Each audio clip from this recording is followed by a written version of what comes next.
رحم اللہ من قرأ الفاتحہ۔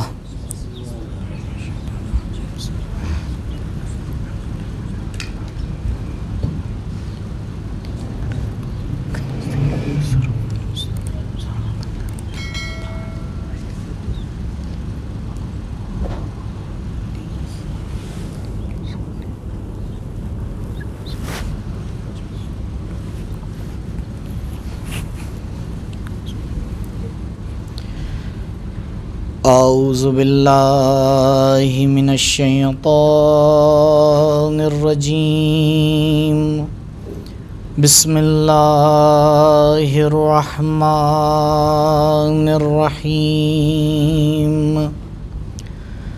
الحمد للہ الذی لا یبلغ مدحتہ القائلون ولا یحصی نعماءہ العادون ولا یؤدی حقہ المجتہدون فطر الخلائق بقدرته ونشر الرياح برحمته ووتد بالصخور ميدان أرضه والصلاة والسلام والتحية والإكرام على النبي المصطفى والرسول المجتبى الذي دنا فتدلى فكان قاب قوسين أو أدنى هو الذي سمي في السماء بأحمد وفي الأرضين بأبي القاسم المصطفى محمد اللهم صل على محمد وعلى أهل بيته الأطيبين الأطهرين المعصومين المظلومين الذين أذهب الله عنهم الرجس وطهرهم تطهيرا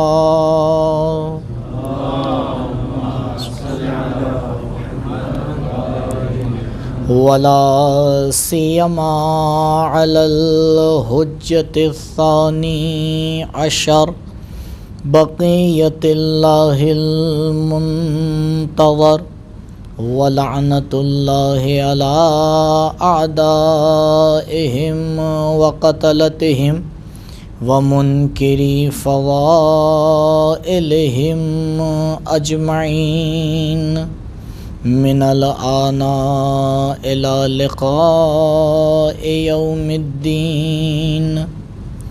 أما بعد، فقد قال الإمام الباقر عليه الصلاة والسلام: الكمال كل الكمال التفقه في الدين والصبر على النائبة وتقدير المعيشة. درود پڑھیں پر محمد و آل محمد. صلی علی محمد و آل محمد وعجل فرجہ.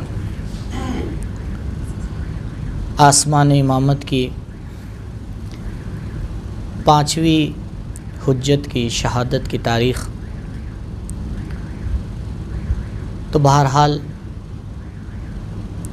مناسب یہی ہوتا ہے کہ یا اس امام کے بارے میں گفتگو کی جائے یا اس کلام کے بارے میں گفتگو کی جائے جو اس امام سے ہے.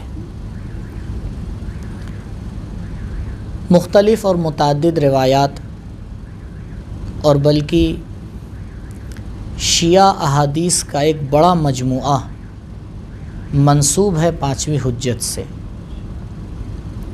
اگر آپ خصوصاً فقہی کتابوں کو اٹھا کے دیکھیں تو دو امام تقریباً 70-60% فقہی احادیث کو اپنی طرف منسوب کر لیتے ہیں۔ ایک امام محمد باقر علیہ السلام اور دوسرے امام جعفر صادق علیہ السلام۔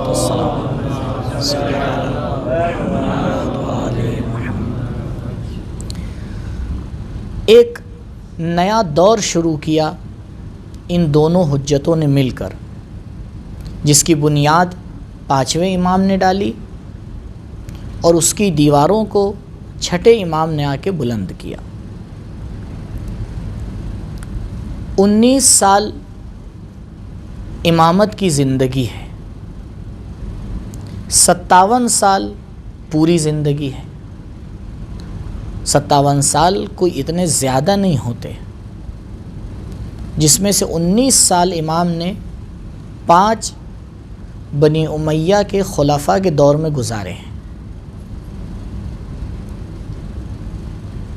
اور ایسے زمانے میں آپ نے یہ کام شروع کیا ہے کہ اگر انسان اس تاریخ کے اوپر غور کرے تو ایک معجزے سے کم نہیں ہے۔ دشمن اس وقت تک کسی سے مخاطب نہیں ہوتا اور اس کو نقصان پہنچانے کا ارادہ نہیں کرتا جب تک کہ اسے یہ اطمینان نہ ہو جائے کہ یہ میرے لیے نقصان دہ ہے، یہ میرے مشن کو پورا نہیں ہونے دے گا۔ لہٰذا کبھی کبھی جو کسی بعض کتابوں میں یا بعض تقاریر میں آپ شاید یہ جملہ دیکھیں کہ ائمہ اپنی زندگی میں ایک کونے میں بیٹھے رہتے تھے، یا مثال کے طور پر امام درس دیتے تھے، مدینے میں آپ نے ایک درسگاہ بنا رکھی تھی، یا چوتھے امام کے بارے میں کہ آپ دعاؤں کے ذریعے سے دین کی تبلیغ کر رہے تھے۔ عزیزوں، اگر امام صرف دین کی تبلیغ کر رہے تھے اور جو خلافت چل رہی تھی اس کو امام سے کوئی خطرہ نہیں تھا، تو پھر اس خلافت کو امام کی شہادت کا سبب نہیں ہونا چاہیے۔ یہ جو تمام خلفاء سبب بن رہے ہیں شہادت کا، اس کی مین وجہ یہی ہے کیونکہ انہیں کہیں نہ کہیں اس بات کا احساس ہوتا تھا کہ ہمارا مشن ان کے مشن سے کہیں نہ کہیں ٹکرا رہا ہے، اور وہ ایک نقطہ تھا جہاں پر یہ دونوں مشن آ کے ٹکراتے تھے۔ ایک الہی راستہ تھا، ایک شیطانی راستہ تھا۔ ایک کا کام تھا ہر حال میں دین کی محافظت کرنا، ایک کا کام تھا ہر حال میں دین کو پھیلانا، دوسرے کا کام تھا ہر حال میں دین کو ختم کرنا۔ اب یہ دونوں چیزیں ایک ساتھ نہیں چل سکتی ہیں۔ اب دین کو کس طرح سے پھیلایا جائے، دین کو کس طرح سے بچایا جائے، ہر زمانے کے تقاضے کے اعتبار سے ہر امام نے کام کیا۔ کل بھی میں نے یہ بات عرض کی تھی، دوبارہ آپ کے سامنے شاید بعض لوگوں کے لیے تکرار ہو۔ ہر امام اپنے زمانے میں جو بھی راستہ انتخاب کرے وہ اس زمانے کے اعتبار سے بہترین راستہ ہے۔ یہ ممکن ہی نہیں ہے کہ کوئی آ کے کہہ دے کہ اے کاش امام ایسے نہیں ایسے کر لیتے۔ نہیں، امام کا فیصلہ اس زمانے کے اعتبار سے آخری فیصلہ ہوتا ہے، اور امام کے فیصلے سے ہی یہ طے کیا جاتا ہے کہ ہمارا فیصلہ کیسا ہونا چاہیے۔ یعنی امام نے اپنے زمانے کے اعتبار سے جو فیصلہ لے لیا وہ آخری فیصلہ ہے، عالی ترین فیصلہ ہے، اس سے بہتر ممکن نہیں ہے۔ کیوں؟ کیونکہ یہ تمام ہستیاں حجت پروردگار ہیں، مظہر صفات کبریا ہیں، اور خداوند متعال کے بارے میں یہ بات طے ہے کہ پروردگار جس کام کو انجام دیتا ہے وہ حکمت کی آخری کسوٹی پر ہوتا ہے۔ اگر اس سے بہتر ممکن ہوتا تو پروردگار اسے اختیار نہ کرتا، اسے اختیار کرتا۔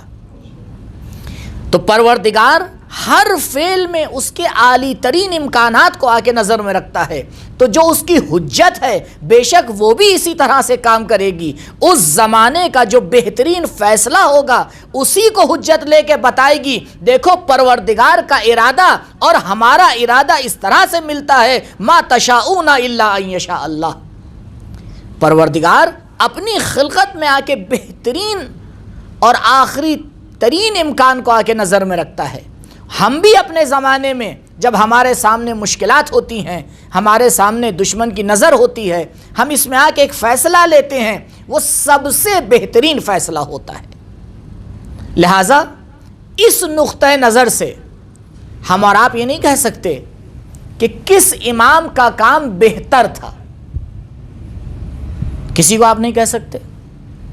آپ یہ 12 کی 12 حجتیں لے لیں، بلکہ 14 کی 14 حجتوں کو نظر میں لے لیں، کسی کے بارے میں یہ نہیں کہا جا سکتا کہ ان کا کام بہتر تھا۔ نہیں، اس امام کی جگہ پر اگر دوسرا کوئی امام ہوتا تو وہ بھی یہی کرتا، کیونکہ اس زمانے کا وہ بہترین آپشن ہے۔ اب کوئی بھی امام وہاں پر ہوگا وہ اسی آپشن کو آ کے چنے گا۔ اور یہیں سے ایک نقطہ تھا جو میں نے عرض کیا تھا کہ تبلیغ دین میں جو ایک مشکل ہمارے سامنے ہوتی ہے وہ یہی ہوتی ہے کہ ہم کیا طریقہ کار اختیار کریں۔ آپ دیکھیں، میں تحصیلی ذمہ داری کی بات نہیں کر رہا ہوں، تبلیغی ذمہ داری کی بات کر رہا ہوں۔ تبلیغی ذمہ داری میں جب انسان مقام تبلیغ پر پہنچتا ہے تو اس کے سامنے یہ سوال بڑا اہم سوال ہوتا ہے کہ یہاں پہ کیا طریقہ کار اختیار کیا جائے۔ دشمن کے سامنے چپ رہا جائے، بولا جائے بھی تو کیسے بولا جائے، کیا طریقہ کار اختیار کیا جائے، اور یہی پر انسان کی بصیرت آ کے سمجھ میں آتی ہے کہ وہ آئے اور کیا طریقہ کار اختیار کرے۔ لیکن کافی حد تک ہمیں مدد مل سکتی ہے اگر ہم اہل بیت کی زندگی کا مطالعہ ثواباً نہ کریں، بلکہ ان کی زندگی کا مطالعہ اس باریکی سے کریں کہ اس کے پیچھے چھپی ہوئی علتوں کو تلاش کریں کہ اگر کوئی امام 25 سال ظاہری طور پر چپ رہ رہا ہے تو کیوں؟ اگر کوئی اپنے زمانے کے خلیفہ سے ظاہری طور پر آگے بیعت کر رہا ہے تو کیوں؟ اگر کوئی کربلا میں آ کے 72 کے ساتھ شہادت دے رہا ہے تو اس کے پیچھے وجہ کیا ہے؟ اگر کوئی امام دعاؤں کے ذریعے سے دین کو پھیلا رہا ہے تو اس کے پیچھے وجہ کیا ہے؟ اگر اس تحلیل کے ساتھ اہل بیت کی زندگی کا مطالعہ کیا جائے اور اس کے ساتھ ایک مسئلے کو اور جوڑ دیا جائے، جس مسئلے کو حجت ناطق امام جعفر صادق علیہ السلام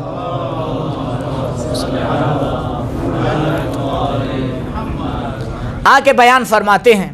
بارہا آپ نے اس روایت کو سنا ہوگا اور بہت اہم روایت ہے ہماری زندگی کے لیے۔ امام فرماتے ہیں العالم بزمانہ، العالم بزمانہ لا تحجم علیہ اللوابس۔ وہ انسان جو اپنے زمانے کا عالم ہوتا ہے، جو اپنے زمانے کے بارے میں بصیرت رکھتا ہے، مشکلات اسے کبھی گھیر نہیں سکتی۔ آیت اللہ مرزا شیرازی جنہی نے تمباکو کا فتویٰ دیا تھا، آپ سب ان کے نام سے واقف ہیں۔ جب انہی نے یہ فتویٰ دیا تو اس کے بعد بہت سے علماء گئے ان سے ملاقات کرنے کے لیے، اور ملاقات میں انہیں مبارکباد دی کہ آپ نے اتنا بڑا کام کر دیا، جو اتنی بڑی حکومت تھی اس کے آپ نے گھٹنے ٹیک دی اپنے ایک فتوے کے ذریعے سے۔ تو جب وہ لوگ مرزا شیرازی کی خدمت میں تبریک اور تہنیت پیش کر رہے تھے تو دیکھا مرزا شیرازی رونے لگے، تو لوگوں کو بڑا تعجب ہوا کہ بھئی تو خوشی کا وقت ہے، ہمیں اتنی بڑی کامیابی ملی ہے اور آپ رو رہے ہیں۔ شاید کوئی تعبیر کرے خوشی کے آنسو ہوں، کہا نہیں، تمہیں نہیں معلوم، میرے فتوے نے دشمن کی کمر تو توڑ دی، لیکن اسی کے ساتھ ایک مسئلہ اور کھڑا ہو گیا. دشمن کو آج مرجعیت کی طاقت کا اندازہ ہو گیا. اس سے پہلے انہیں اندازہ نہیں تھا کہ ایک مجتہد کیا کر سکتا ہے. اب کیونکہ انہیں ہماری طاقت کا اندازہ نہیں تھا لہٰذا یہ ہمارے خلاف کوئی چال نہیں چل پاتے تھے. لیکن آج انہیں اندازہ ہو گیا. اور ایک بار تاریخ مرجعیت آپ اٹھا کے دیکھیے کہ یہ جو طرح طرح کی باتیں ہوتی ہیں مرجعیت کے حوالے سے، یہ کب سے شروع ہوئی ہیں اور کس طریقے سے شروع ہوئی ہیں. یہ اسی زمانے سے شروع ہوئی ہیں. کتنی بصیرت تھی اس مجتہد کے اندر کہ فتوے کے بعد بھی اس کو یہ اندازہ تھا، اور بالکل صحیح اس کا اندازہ تھا. وہ ایک جملہ فرماتے ہیں طالب علم کے لیے. فرماتے ہیں کہ ایک طالب علم کے اندر اگر 1% علم ہے اور 1% اخلاق ہے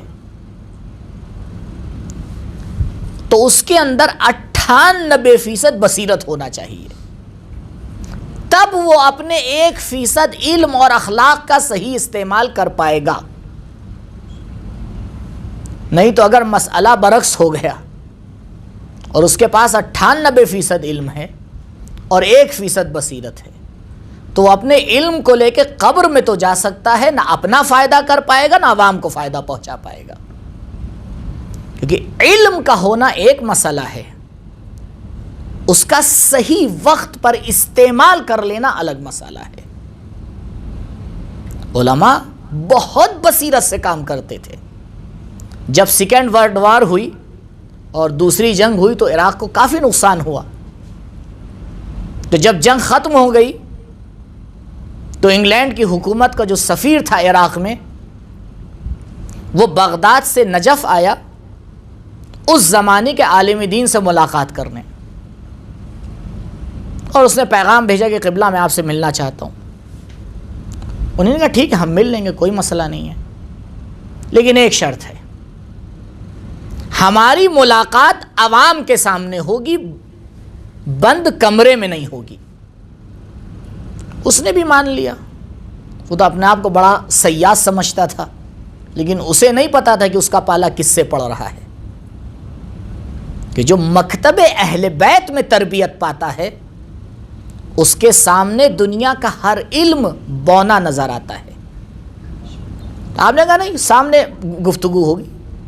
عوام کو بڑا تعجب کہ بھئی ہمارے مجتہد نے انگلینڈ کے سفیر سے ملاقات کرنے کو قبول کر لیا. عوام تو جذباتی ہوتی ہے، لیکن جب انہیں یہ پتا چلا کہ ہم بھی موجود رہیں گے تو تھوڑا ٹھنڈے پڑ گئے. خیر انتظام کیا گیا، آئے جو زمانے کے مجتہد تھے وہ بھی آئے. اصل مجھے 2 نام میں اختلاف ہو رہا ہے اس لیے میں نام نہیں لے رہا ہوں. اور وہ سفیر تھا وہ بھی آیا. آتے ہی کے ساتھ جب اس نے مصافحہ کیا، ہاتھ ملایا اور احوال پرسی کی، ابتدا میں اس نے ایک بڑی رقم کا چیک نکال کے ان کے حوالے کیا. کہا یہ وکٹوریا کی طرف سے عراق کے شیعوں کے لیے ہدیہ ہے، کیونکہ جنگ میں شیعوں کا بڑا نقصان ہوا ہے، لہٰذا آپ اس پیسے سے شیعوں کے حالات کو سدھار دیجئے. انہی نے چیک لیا اور جس بوریا پہ بیٹھے ہوئے تھے اسی کے نیچے رکھ دیا. اب آپ سوچئے عوام کا حال کیا ہوا ہوگا. وہ تو سامنے اتنا بڑا مجتہد تھا تو کچھ نہیں بولے. ہم اور آپ جیسا کوئی ہوتا تو اسی وقت تانا اور جو ہے ہر چیز شروع ہو جاتی. خیر گفتگو شروع ہوئی، عراق کے حالات کیا ہیں، جنگ کے بعد کیا ہوا، کیا مسائل کھڑے ہو رہے ہیں. جب گفتگو ختم ہونے لگی اور اب اس نے آ کے خدا حافظی کا ارادہ کیا تو یہ مرجع وقت اٹھے. انہی نے اس کا جو چیک تھا وہ نکالا اور اس کے ساتھ ایک اور چیک اس کے ساتھ رکھا. کہا جناب یہ عراق کے شیعوں کی طرف سے حکومت انگلینڈ کو ہدیہ ہے، کیونکہ جنگ میں آپ کا بڑا نقصان ہوا ہے، لہٰذا آپ اپنے نقصان کو اس سے پورا کر لیجئے. عزیزوں اسے کہتے ہیں بصیرت. بات کو بھی رد نہیں کیا، بہترین طریقے سے جواب بھی دے دیا، لیکن ذرا سے صبر کی ضرورت تھی. اگر جب پہلے ہی انہی نے اس پیسے کو قبول کیا تھا، کوئی آ کے فیصلہ لیتا اور وہیں مجلس سے اٹھ کے چلا جاتا، اما عجیب مجتہد ہیں، ہم سے تو منع کیا کرتے ہیں، استعمار سے دوری رکھو، ان کے اوپر لعنت کرو، اور خود جب وہ پیسے دے رہا ہے تو بڑے جلدی آ کے قبول کر لیا۔ عزیزوں، اسی لیے کہا جاتا ہے وَالصَّبْرُ عَلَى النَّائِبَةِ، امام فرما رہے ہیں دیکھو مشکلات میں صبر کرنا، نتیجہ کبھی دیر سے نکلتا ہے، جلدی فیصلہ لے کر کہیں اپنے آپ کو اور اپنے مکتب کو بھی بدنام نہ کر دینا۔ درود پڑھیں بر محمد و آل محمد۔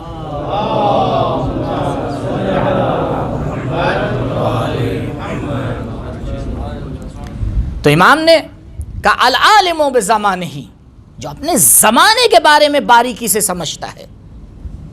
اور مولا کائنات نے تو اس سے آگے کی بات فرمائی ہے۔ آپ دیکھیں دنیا کا طریقہ کار کیا ہے تربیت اولاد کے حوالے سے۔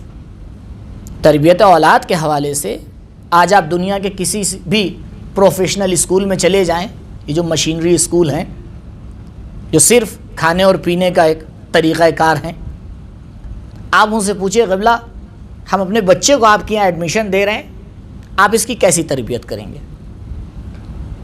ان کی آخری بات یہ ہوتی ہے کہ قبلہ ہم بالکل زمانے کے اعتبار سے آپ کے بچے کی تربیت کریں گے، بالکل ویسے ہی چلے گئے، انگلش فرافر بول رہا ہوگا، ایسا ایسا ایسا ہوگا۔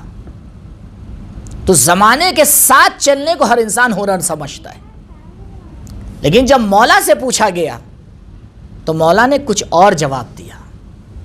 کہا دیکھو کبھی بھی اپنی اولاد کو زمانے کے اعتبار سے تربیت مت کرنا۔ یا علی، پوری دنیا کے عقلاء اس بات کے اوپر اتفاق کر رہے ہیں کہ تربیت زمانے کے اعتبار سے ہونا چاہیے، اور آپ فرما رہے ہیں کہ نہیں زمانے کے اعتبار سے تربیت نہیں کرنا۔ کہا نہیں، اگر زمانے کے اعتبار سے تربیت کرو گے تو ہار جاؤ گے، بلکہ زمانے سے آگے کو سوچ کے تربیت کرنا، کیونکہ تمہاری اولاد کو پروردگار نے تمہارے زمانے کے لیے خلق نہیں کیا ہے، لِأَنَّهُمْ خُلِقُوا لِزَمَانٍ غَيْرَ زَمَانِكُمْ، پروردگار نے تمہاری اولاد کو آنے والے زمانے کے لیے خلق کیا ہے۔ اگر اپنے زمانے کے اعتبار سے تربیت کرو گے تو تم بھی پیچھے رہ جاؤ گے، معاشرہ بھی پیچھے ہو جائے گا۔ اسے بصیرت کہا جاتا ہے۔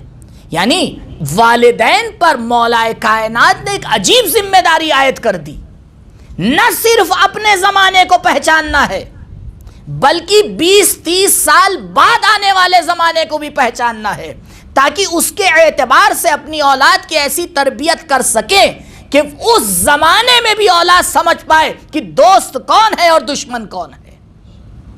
اس اعتبار سے آپ دیکھیں روایات جو بصیرت کے اعتبار سے ہیں، تو یہاں پر بڑی سمجھداری کا مقام ہوتا ہے کہ انسان آئے اور ذمہ داری تبلیغ میں آ کے یہ طے کرے کہ زمانہ کیسا زمانہ ہے، یہ ہماری اور آپ کی ذمہ داری ہے۔ اگر اتنا طے کر لیا تو آگے کا جواب اہل بیت دے دیں گے کہ تم یہ طے کرو زمانہ کیسا زمانہ ہے۔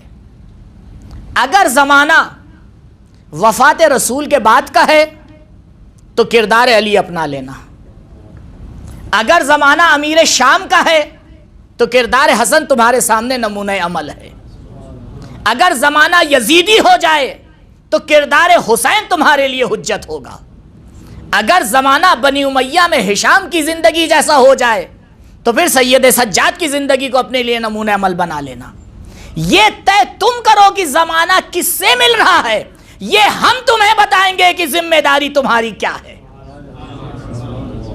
یہ ہم نہیں بتائیں گے، یہ تمہاری ذمہ داری ہے مکتب اہل بیت پہ تربیت پا کے کہ تم آ کے طے کرو العالم بزمانہ لا تہجم علیہ اللوابس، عالم بے زمان بننا یہ تمہاری ذمہ داری ہے، عمل کو طے کرنا یہ ہماری ذمہ داری ہے، کیونکہ یہ تم نہیں سمجھ پاؤ گے کہ کس چالاک کے مقابلے میں کیسا رد عمل ہونا چاہیے۔ چالاک کو پہچاننا تمہاری ذمہ داری ہے، رد عمل کو بتانا ہماری ذمہ داری ہے۔ عزیزوں، یہ اہل بیت نے آ کے تربیت دی ہے اور کہا اس کام کو کرنے کے لیے تمہیں 3 چیزوں کی ضرورت ہے۔ پہلی چیز التفقہ فی الدین، امام نے فرمایا الکمال کل الکمال، کمال کا آخری درجہ یہ عربی کی تعبیر یعنی بالکل انتہا، کمال کی بالکل انتہا جو ہے وہ ان تین چیزوں میں، ان تین صفات میں ہے۔ پہلی صفت التفقہ فی الدین، دین میں تفقہ۔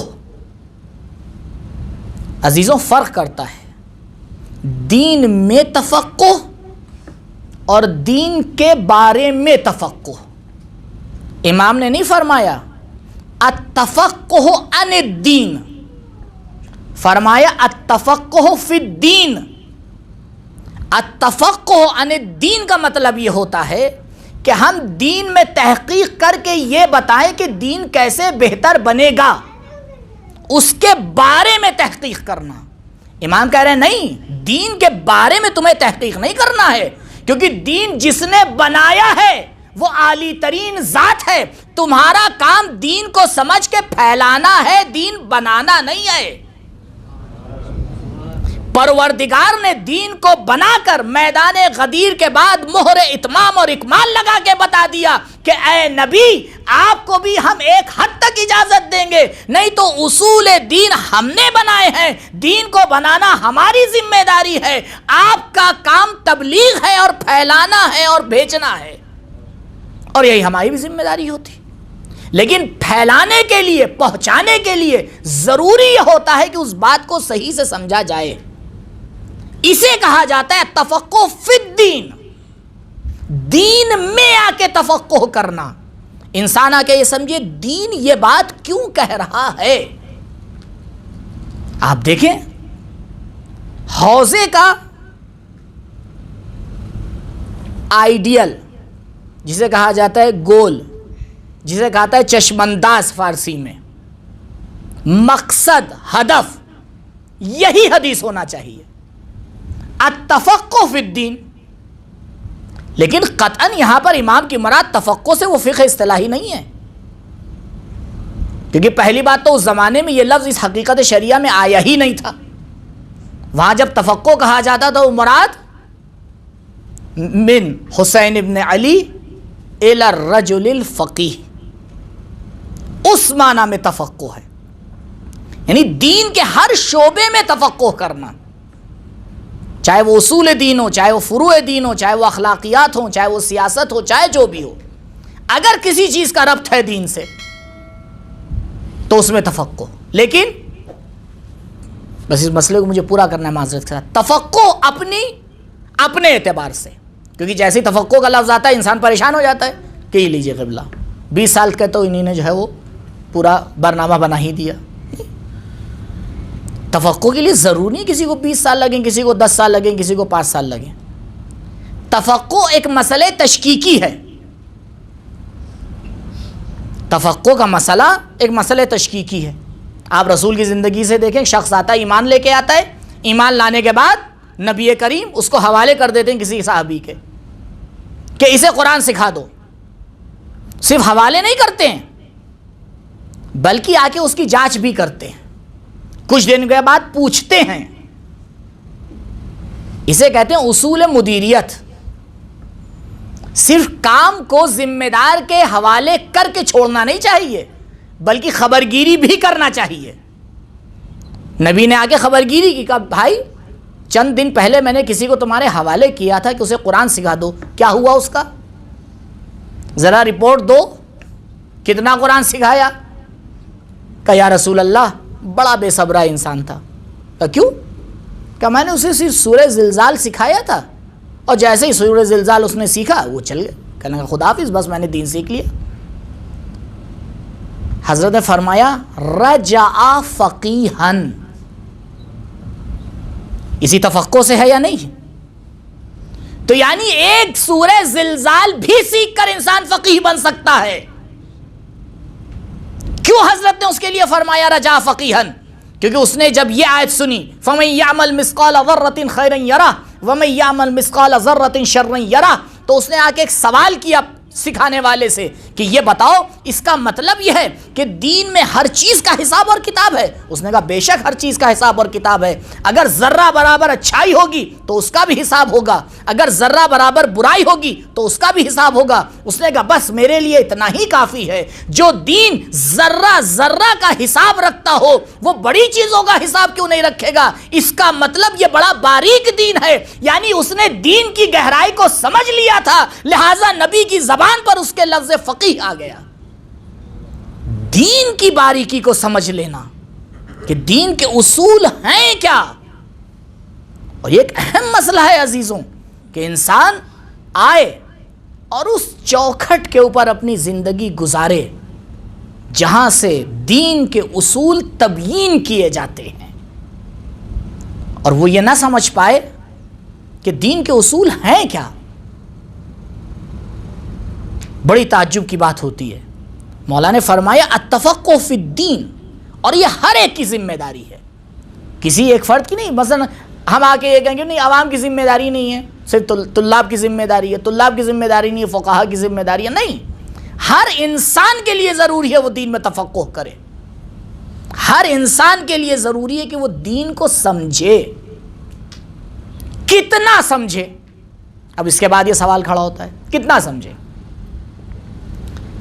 کہا دیکھو خداوند متعال اگر کل تم سے سوال کر لے کہ میں نے تمہاری ذمہ داری رکھی تھی دین کو سمجھنا، لیکن دین کو سمجھنے کے بھی مراتب ہیں، تھوڑا سمجھے، تھوڑا اور زیادہ سمجھے، تھوڑا اور زیادہ سمجھے، تھوڑا اور زیادہ سمجھے۔ پروردگار نے ایسا معیار دے دیا ہے عزیزوں کہ یہاں پر کوئی ایک دوسرے سے سوال کر ہی نہیں سکتا، اور یہ معیار اسلام کے علاوہ آپ کو کہیں نہیں ملے گا، کہیں نہیں ملے گا۔ اور وہ معیار بھی ہمیں اسی امام نے دیا، امام محمد باقر علیہ السلام۔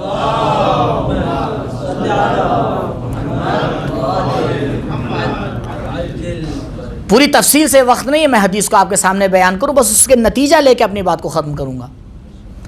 مولا فرماتے اصول کافی کی پہلی حدیث، بہت آسان ہے، ایڈریس جا کے کوئی بھی اٹھا کے دیکھ سکتا ہے کھول کے اصول کافی کو، پہلی حدیث اصول کافی کی پہلی حدیث، اور قابل توجہ ہے یہ بات کیونکہ اس کی تکرار کرنا بہت ضروری ہے کہ جس انسان نے اصول کافی کو مرتب کیا اس نے اپنی عمر کے 20 سال لگائے۔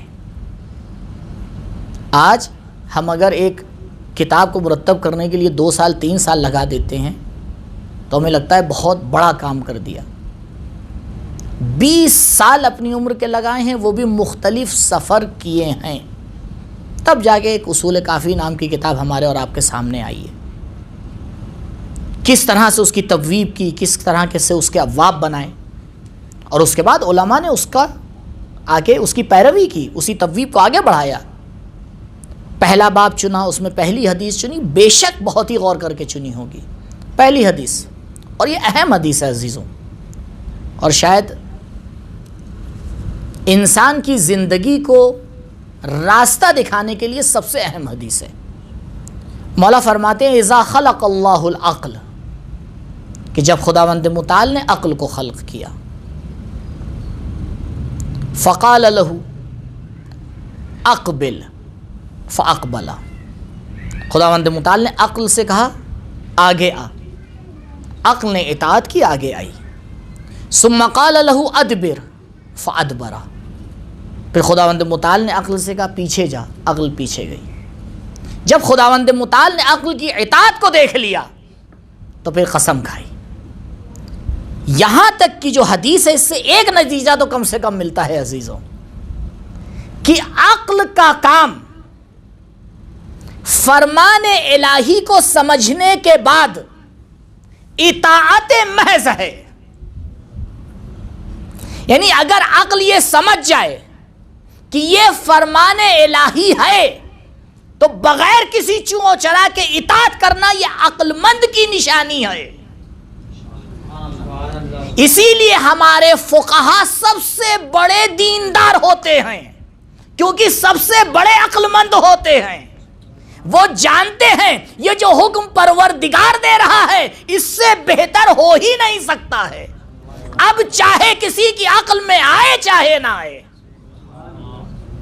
کیونکہ اہل بیت علیہم الصلوۃ والسلام مبین دین ہیں، مروج دین ہیں، دین کو بیان کرتے ہیں، اور جیسی فقیہ سمجھ لیتا ہے فوراً آ کے اطاعت کرتا ہے، سب سے بہتر اطاعت کرتا ہے۔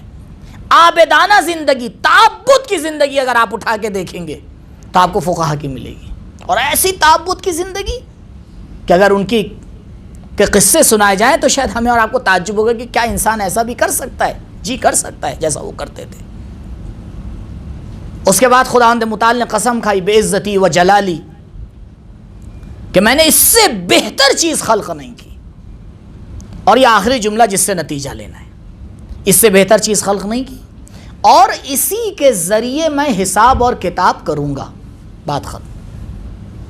یعنی خداوند متعال کے حساب اور کتاب کا معیار کسی جگہ پر پیدا ہونا نہیں ہے۔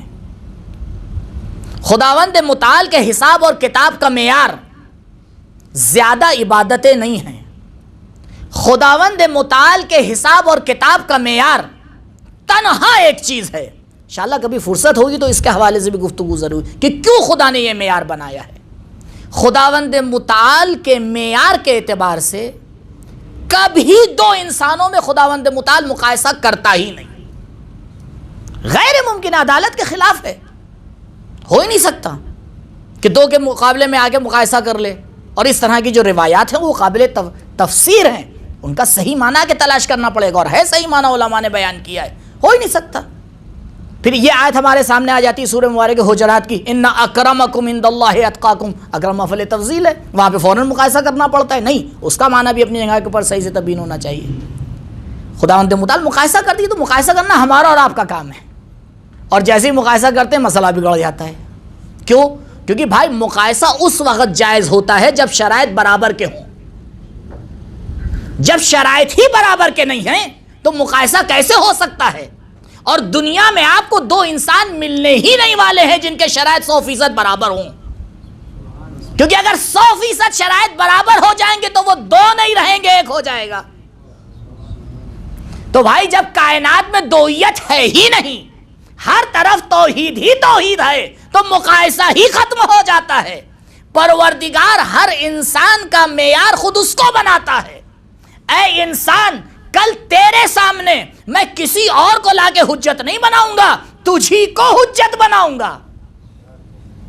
یعنی ترازو کے ایک پرلے میں میرا عمل ہوگا، دوسری طرف میری صلاحیت ہوگی، آ کے مقایسہ کیا جائے گا، صلاحیت کے اعتبار سے عمل کیا یا نہیں کیا۔ اسی لیے جسے پروردگار نے نعمت عقل نہیں دی، اس سے تکلیف کو ساقط کر کے بتا دیا کہ نہ صلاحیت دوں گا نہ حساب اور کتاب لوں گا۔ اب کوئی دنیا میں ایک دوسرے سے نہیں کہہ سکتا قبلہ آپ مجھ سے بہتر ہیں، وہ اس سے بدتر ہیں، مقایسہ ہی ختم کر دیا ہے پروردگار نے۔ ہر انسان اپنی معرفت نفس حاصل کرے، علی کے کہنے پہ چلے، من عرفا نفسا فقد عرفا ربا، تجھ میں جتنی صلاحیت ہے اتنی اطاعت کر دے، درجہ پیغمبروں کے برابر ہو جائے گا۔ درود پڑھیں بر محمد و آل محمد۔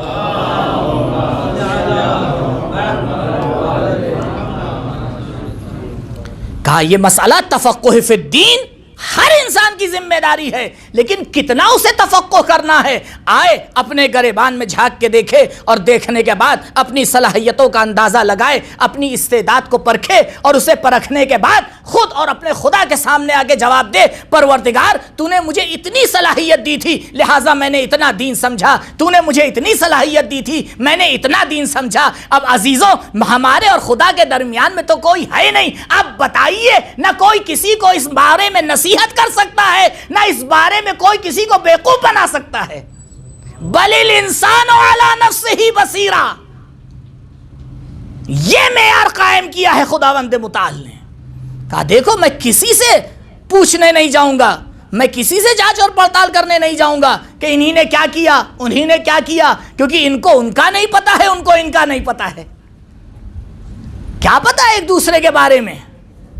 کہا دیکھو تم خود اپنا معیار ہو، ہر انسان خود اپنا معیار ہے، اور وہ اپنی صلاحیتوں کو، اپنی موقعیت کو، اپنے مقام کو، اپنی استعداد کو، اپنی صلاحیت کو، اپنے امکانات کو، اپنی نعمتوں کو، سب کو ایک ساتھ رکھ کے تول کے فیصلہ کرے کہ میں جس طرح سے زندگی بسر کر رہا ہوں، میں نے اپنی صلاحیت کے پیمانے کو پورا بھرا ہے یا نہیں۔ میں بارہا یہ مثال دیتا ہوں کیونکہ دین کو سمجھنے کے لیے مثالیں عزیزوں بڑی کارگر ہیں۔ فرض کریں ہمارے سامنے کچھ برتن رکھے ہوئے، گلاس فرض کر لیجئے 8-10 گلاس رکھے ہوئے، لیکن سب کا سائز الگ الگ ہے۔ ایک بڑا ہے، اس کے سائڈ میں جو دوسرا ہے وہ تھوڑا چھوٹا ہے، اس کے بعد والا تھوڑا چھوٹا ہے، پھر تھوڑا چھوٹا ہے، پھر تھوڑا چھوٹا ہے، پھر تھوڑا چھوٹا ہے۔ اب یہاں پہ کیا ہوتا ہے؟ ایک میری نظر ہے، ایک الہی نظر ہے۔ جب میں دیکھتا ہوں تو آگے کہتا ہوں یہ گلاس زیادہ ہے، یہ چھوٹا ہے، یہ بڑا ہے، اس میں اتنا پانی آ رہا ہے، اس میں اتنا پانی آ رہا ہے۔ کہا جاتا ہے کام کرو، ان سب میں پانی بھر دو، سب کو پانی سے لبریز کر دیا جاتا ہے، اختلاف ختم، سب مشترک ہو گئے۔ کہا کس بات میں مشترک ہو گئے؟ یہ اتنا بڑا، وہ اتنا چھوٹا۔ کا پروردگار بڑا اور چھوٹا نہیں دیکھتا، یہ سب مشترک ہیں، سب بھرے ہوئے ہیں، یہ بھرے ہوئے ہونے میں سب برابر ہیں۔ تم سائز دیکھتے ہو، سائز تو دینا تمہارا کام نہیں ہے، صلاحیتیں دینا میرا کام ہے، صلاحیتوں کو فعلیت تک پہنچانا تمہارا کام ہے۔ تم صلاحیتوں پہ اعتراض نہ کرو، یہ حکمت پروردگار ہے، کسی کو کتنی صلاحیت دے کے بھیج دے۔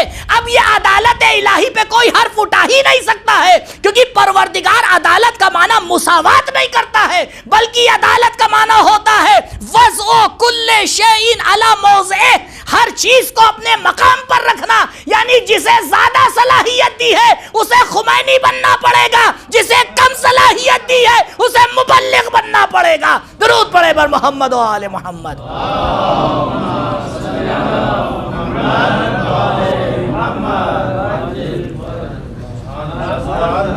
کہا تم اپنی صلاحیت دیکھ کے طے کرو کہ تم اس قطار میں کس نمبر کے گلاس ہو۔ عزیزوں معذرت کے ساتھ جو میں نے مثال دی ہے بات کو سمجھانے کے لیے تھی، لیکن اس مثال سے آگے ایک اور نتیجہ لیتے ہیں۔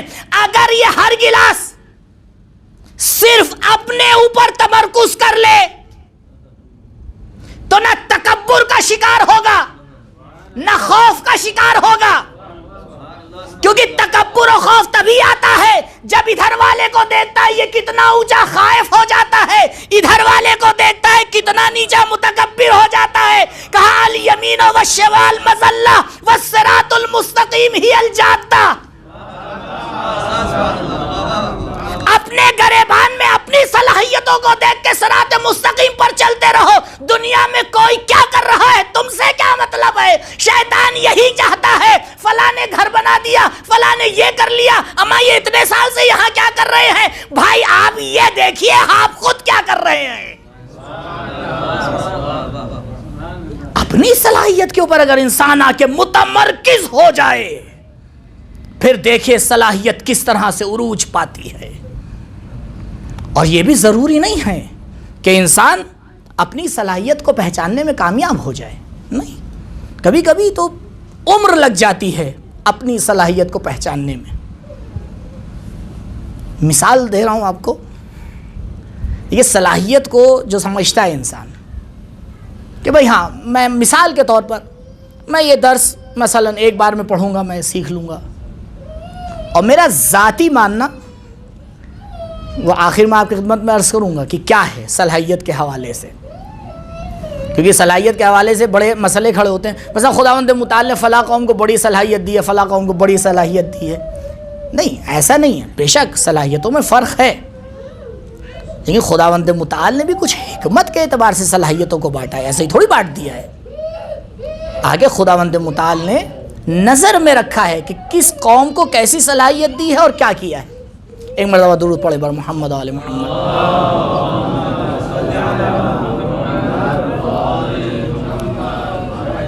معمولاً یہ ہوتا ہے، معمولاً آپ اساتذہ سے گفتگو کریں، انسان جس لیول پہ اپنی صلاحیت کو لا کے رکھتا ہے معمولاً اس کی صلاحیت اس سے اوپر ہوتی ہے، معمولاً اس سے زیادہ ہوتی ہے۔ وہ پہلی بار میں نہیں پرکھ پاتا کہ خداوند متعال نے اس کو کیا صلاحیت دے کے بھیجا ہے۔ ایک دوڑ کا کمپٹیشن ہوا، جوانوں نے آ کے حصہ لیا اور اس میں انعام رکھا گیا کہ بھائی دیکھو جو فرسٹ آئے گا اسے انعام دیا جائے گا۔ اب انعام کی لالچ میں تو آپ جانتے ہیں ہر کوئی تیار ہو کے پہنچا۔ خیر وقت مقرر پر کمپٹیشن ہوا، آخر میں ایک جوان دوڑا اور وہ فرسٹ آ گیا، انعام دیا گیا، ہار پہنایا گیا، تعریفیں ہوئیں، بھائی ماشاء اللہ فلاں۔ اب آپ یہ بتائیے اس نے اس کام میں اور اپنے آپ کو فرسٹ لانے میں اپنی پوری صلاحیت لگائی یا نہیں لگائی؟ تو اب یہ سمجھ کے نکلا بھائی یہ میرا ریکارڈ بن گیا، میری صلاحیت اتنی ہے، میں اتنی تیز دوڑ سکتا ہوں۔ خیر تھکا ہارا فرسٹ آیا ہوا یہ جوان اپنے گھر لوٹ رہا تھا۔ میں جب یہ مثال دیتا ہوں تو ایک بات ضرور کہتا ہوں، ایران میں یہ مثال نہیں ہے، یہ ہمارے ملک کی مثال ہے، کیونکہ جیسے ہی وہ اپنی گلی کے نکڑ پہ پہنچا تو وہاں ایک جناب کتا نظر آ گئے۔ اب موڈ ہوتا ہے بھائی جانور کا، کیا پتا، اب اس کو شاید اچھا نہیں لگا کہ یہ فرسٹ کیسے آ گیا، اس کتے نے اس کے اوپر حملہ کر دیا۔ یہ جوان جو بھی دوڑ رہا تھا دوبارہ دوڑنے لگا۔ اب ہمارے اور آپ کے ساتھ تو اتفاق نہیں ہوا ہے، لیکن نہ ہوا ہو پھر بھی ضمیر جواب دے گا۔ بتائیے اب تیز دوڑ رہا یا پہلے دوڑ رہا تھا؟ بھائی اگر یہ اپنی پوری صلاحیت سے دوڑ چکا تھا تب تو تھکا ہوا نہیں تھا، اب تو تھکا ہوا بھی ہے، لیکن اب زیادہ تیز دوڑ رہا ہے۔ اسی لیے جہنم کی مثال زیادہ دی جاتی ہے، کیونکہ شوق انعام میں دوڑنا اور ہے، جان کو بچانے کے لیے دوڑنا اور ہے۔ صلاحیتیں وہاں سامنے نہیں آتی ہیں، صلاحیتیں مشکلات میں سامنے آتی ہیں۔ اسی لیے پروردگار مومن کا امتحان نعمت دے کے نہیں لیتا ہے، نعمت لے کے لیتا ہے۔ یہاں سمجھ میں آتا ہے کہ صلاحیت کتنی ہے، اس لیے انسان کبھی اسی غلط فہمی کا شکار رہتا ہے، 20 سال کے بعد اسے سمجھ میں آتا ہے اللہ اکبر، پروردگار نے مجھے اتنی صلاحیت دی تھی، میں 1 سال میں 2 سال میں حفظ قرآن کر سکتا تھا، اے کاش کسی نے مجھے پہلے بتا دیا ہوتا، یہ صلاحیت میری ضائع ہو گئی۔ عزیزوں بڑا اہم زندگی کا مسئلہ ہے، ادھر ادھر جانے سے پہلے ہر انسان کی ذمہ داری ہے پہلے اس سوال کا جواب دے، پروردگار تو نے مجھے کس لیے اور کتنی صلاحیت کے ساتھ خلق کیا ہے؟ اور جیسے جیسے یہ جواب دیتا جائے ویسے ویسے آگے بڑھتا جائے۔ اہل بیت کا امتیاز ہی یہی رہا ہے کہ اپنے شاگردوں پہ ہاتھ رکھ کے بتا دیتے تھے تم علم کلام کے لیے، تم علم فقہ کے لیے، تم نحو کے لیے، تم تاریخ کے لیے، تم مناظرے کے لیے۔ اور آپ سوچیں اہل بیت نے ایسی تربیت کی کہ جب سامنے والا مناظرہ کرنے آتا تھا تو جب اہل بیت اپنی شاگرد کی معرفی کرتے تھے اور آنے والا کہتا تھا ہم تو آپ سے مناظرہ کرنے آئے ہیں، آپ شاگرد کی معرفی کر رہے ہیں، تو مولا فرماتے تھے کہ اگر تم نے اس کو ہرا دیا تو سمجھو مجھے ہرا دیا۔ اللہ اکبر، اتنا بھروسہ تھا اہل بیت کو اپنی تربیت شدہ مکتب کے اصحاب کے اوپر۔ اسی لیے آپ دیکھیں کیسے کیسے صحابی ہیں، ایک صحابی 30,000 حدیثیں نقل کر رہا ہے 5ویں امام سے، ایک صحابی 70,000 حدیثیں نقل کر رہا ہے امام سے۔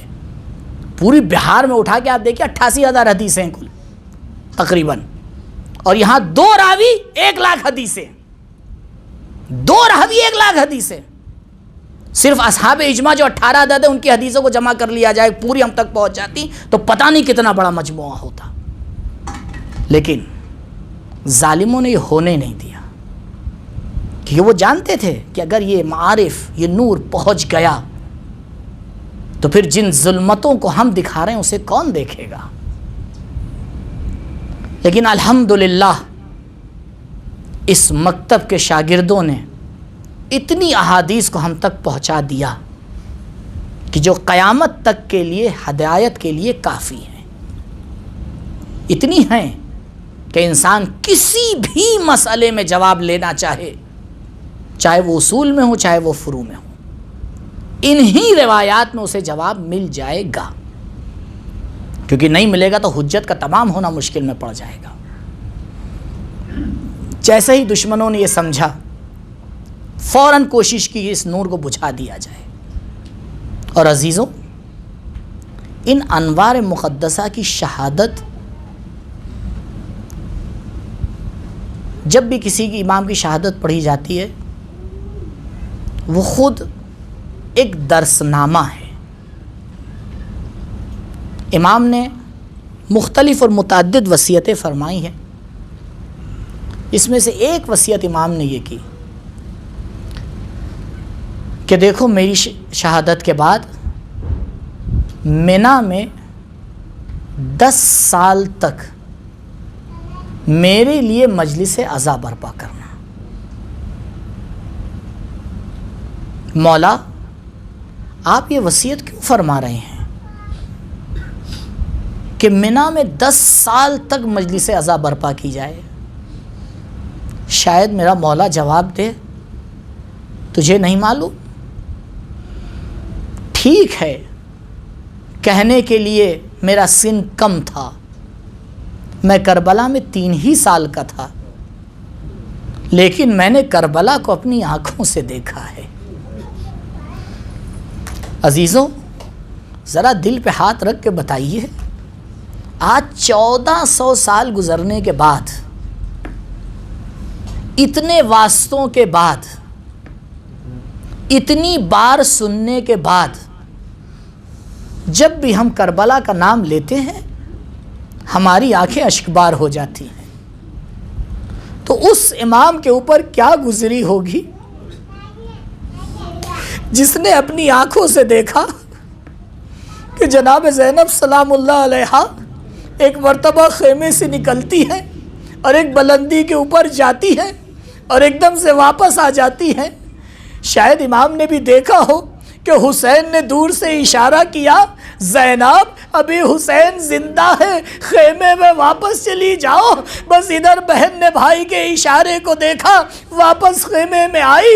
ہاں، امام محمد باقر نے شاید وہ لمحہ بھی دیکھا ہوگا کہ جب جناب زینب نے جناب امام سجاد کا شانہ ہلایا، بیٹا سجاد ارے ذرا دیکھو کیا قیامت آ گئی ہے، زمین میں زلزلہ آ رہا ہے، فرات کا پانی اچھل رہا ہے. کہا پھوپھی اماں ارے ذرا خیمے کا پردہ تو ہٹائیے. ادھر خیمے کا پردہ ہٹا، امام نے سلام کیا، السلام علیک یا ابا عبداللہ. پھوپھی اماں ارے ہم یتیم ہو گئے. یہ وہ سارے منظر ہیں جسے امام محمد باقر علیہ السلام دیکھ رہے ہیں. ہاں زادارو، جب بچوں کو گھوڑوں کے اوپر باندھا گیا، اونٹوں کے اوپر باندھا گیا، تو بے شک ان کے درمیان ایک امام بھی موجود رہے ہوں گے. ہاں عزیزو، جب یہ واقعہ نقل کیا جاتا ہے کہ جناب زینب بڑے آہستہ آہستہ اٹھتی تھی، آہستہ سے بیٹھتی تھی، کیونکہ ایک ہی رسن میں سارے گلے بندھے ہوئے تھے. ہاں زادارو ذرا سوچئے، کنہی کے درمیان شاید ایک گلا امام محمد باقر کا بھی ہوگا. ہاں زادارو، جن بچوں نے ان آزار و اذیتوں کو برداشت کیا، بعض کی شہادت ہو گئی. شہادت ہونے کے بعد مصائب ختم ہو جاتے ہیں، لیکن ہمارے 5ویں امام ابھی تو مصائب کی شروعات ہے. ارے 35 سال اپنے والد بزرگوار کو دیکھا، جب بھی پانی لے کے حاضر ہوئے پہلے مولا نے رونا شروع کر دیا. کس طرح سے کربلا یاد آئی ہوگی. ہر لمحہ امام محمد باقر کو کربلا یاد دلا رہا ہے. 11 محرم ہے، ایک کارواں کو کوفے کے لیے لے جانے کے لیے تیار کیا جاتا ہے۔ ہم نے تو یہی سنا ہے کہ مرنے کے بعد دشمنی ختم ہو جاتی ہے، لیکن جب سوال کیا گیا کہ کارواں کو کدھر سے گزارے، ارے عجیب جواب آیا، ادھر سے لے چلو جدھر لاشیں پڑے ہوئے ہیں۔ اللہ اکبر۔ ایک مرتبہ امام سجاد کو جب ادھر سے گزارا گیا، تاریخ کہتی ہے مولا نے اپنے آپ کو اونٹ سے گرا دیا۔ محافظ امامت جناب زینب آگے بڑھتی ہیں، بیٹا سید سجاد، ارے یہ تمہارا کیا حال ہے، کہیں روح قفس عنصری سے پرواز نہ کر جائے۔ سید سجاد جواب دیتے ہیں، پھوپھی اماں، ارے آپ نہیں دیکھ رہی ہیں بابا کا لاشا بے گور و کفن پڑا ہے، یہ اپنے کشتہائے نجس کو دفن کر رہے ہیں۔ بس اس مقام پر جناب زینب نے حدیث ام ایمن کو سنایا، سید سجاد یہاں بارگاہ بنے گی، یہاں روضہ تعمیر ہوگا، یہاں ملائکہ آئیں گے، یہاں زائر آئیں گے۔ ہاں عزادارو، ہماری اور آپ کی بھی تمنا ہے کہ چہلم میں راستہ کھل جائے، ہم سب زیارت کے لیے چلے۔ جناب زینب نے پہلے ہی کہہ دیا تھا یہاں بارگاہ تعمیر ہوگی، بس ہاتھ جوڑ کے ایک جملہ کہوں گا، یا ابا عبداللہ، بے شک آپ مظلوم ہیں، لیکن آپ کا روضہ تعمیر ہو گیا، زائر زیارت کے لیے آزاد ہیں، ہر طرف زائر کی بھیڑ ہے، لیکن ذرا مدینے چلیے، ایک ویرا قبر ہے،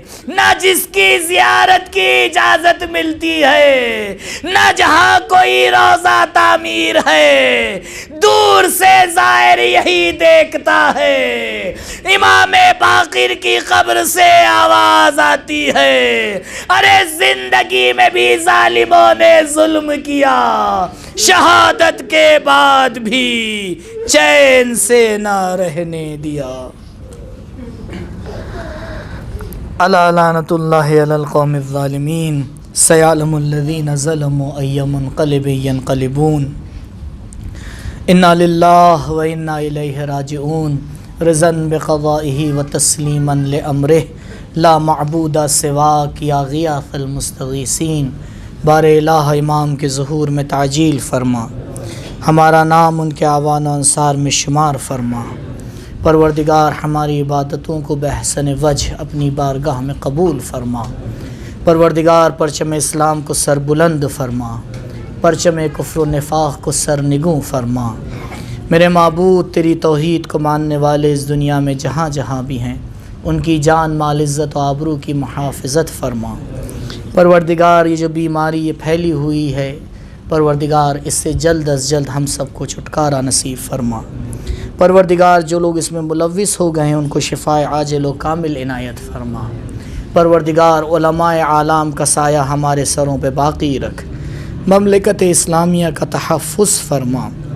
پروردگار جب ہم اس دنیا سے جائیں، ایک ہاتھ میں قرآن، دوسرے میں دامن اہل بیت ہو۔ پروردگار محبت اہل بیت، عزاداری سید الشہداء تا قیامت ہماری نسلوں میں باقی رکھ۔ پروردگار جس مقدس مقصد کو لے کر ہم اس مقدس سرزمین پر آئے ہیں، کم مدت میں خلوص نیت کے ساتھ ہمیں اس میں توفیق عطا فرما کہ جلد از جلد اس کو حصول فرمائیں۔ پروردگار ہماری پہلی اور آخری دعا تیری بارگاہ میں یہی ہے، امام کے ظہور میں تعجیل فرما، ہمارا نام ان کے اعوان و انصار میں شمار فرما۔ ربنا تقبل منا انکا انت السمیع العلیم۔ درود پڑھیں بر محمد و آل محمد۔